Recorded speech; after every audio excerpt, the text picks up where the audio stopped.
kar chung'od bura ma Chepalungu mosebedo kawuono jopith jamni ni en laktar molony ni thiedho jamni. Apedha manotim yango ni osebedo ka ouso yedhe ma ok opuodhi mane omiyo omake kendo odine tesendo bila ma Chepalungu kama omiye kanyero kuom lakteche jamni ma bandia kod yedhe ma ok opuodhi kelo midhiero e weche thieth ne jamni go kod jopiny machamo ring'o kod gigo molos kowuok kuom jamni.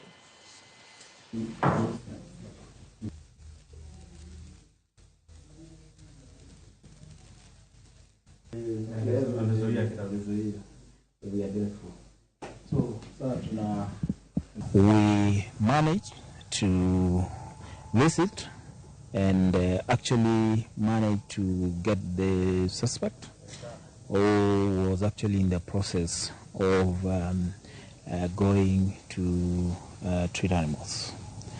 Upon the arrest, the suspect was processed at Sigor police station, where assorted prescription-only consignment of drugs was found. It is very unfortunate that such kind of drugs are ones that can only be issued by a registered veterinary surgeon.